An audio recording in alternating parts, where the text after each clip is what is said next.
Sino dito ang pinapangarap sumikat?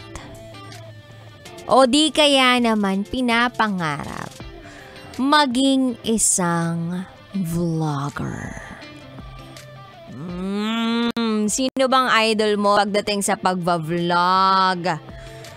Oh, okay. Idol mo rin pala si Boss Toyo. Sino pa? Kong TV. Sino pa? Alex Gonzaga. Ay, ang dami nyo namang mga sinasabing mga pangalan dyan. Pero, alam nyo ba na ginawa ng kurso yung vlogging sa TESDA? Alam nyo ba yun?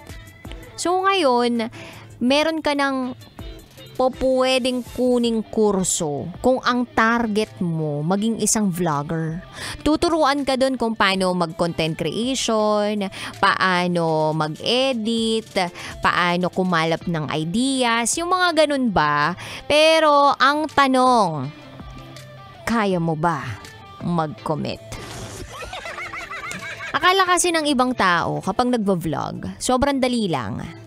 Ako bilang isang social media content creator, hindi po madali. Akala lang talaga nung iba kasi yun lang yung nakikita nila pero hindi nila nakikita yung nitty-gritty or yung process ng paggawa ng isang content. Pero syempre, hindi natin tatanggalin sa ating sistema o hindi natin maiaalis sa mundong ito na meron talagang mga content creators or vloggers na basura yung content.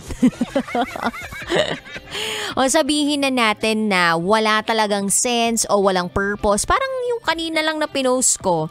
Nag-fit check ako tas nag-saltic check na. Oo. So ganon. Minsan may mga ganon talaga. Yung pampa-express lang ng sarili o di kaya naman pangkulit lang sa mga tao. Kanya-kanya po kasi ng purpose ang bawat isa na content creator or vlogger. Depende yan sa kung ano talaga yung goal nila. Kung bisitin ka, galitin ka, inisin ka, bahala na sila. But it's up to you kung ano yung i-consume mo na content.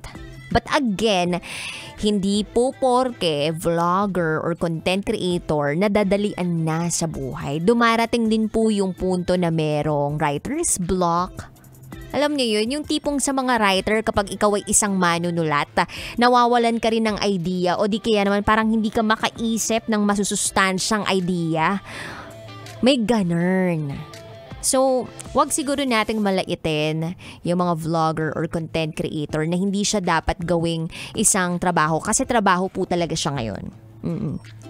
Pero syempre, hindi rin naman natin isasantabi yung mga kabisyo natin out there na gusto rin na kumita. Kahit may mga trabaho sila, extra sa pamba-vlog. Pwede kasi yung ganun yung meron kang industry na pinapasukan na hindi talaga vlogging.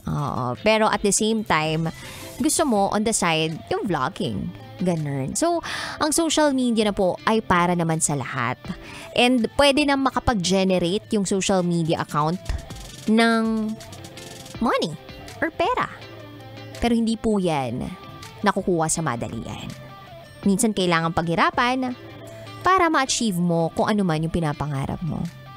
Sabi nga nila, walang nagsisimula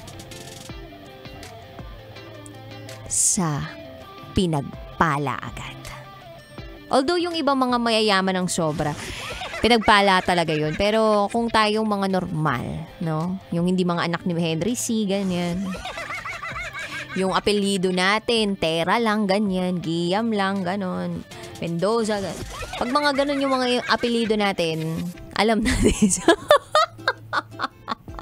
Kailangan talaga natin magbanat-banat ng buto, diba? Ako, magbabanat ng bibig, diba? Charot with darot para kumita ng pera. Basta, ang mahalaga, ikaw ay masaya at payapa. Well, anyway, 3 to 5 p.m. tayo magkakasama ngayong araw na ito. Sure, kapiling ang babaeng naniniwalang hindi man ako palaging may pira. At least palagi naman akong maganda. This is me, the one and the only DJ Rakitera.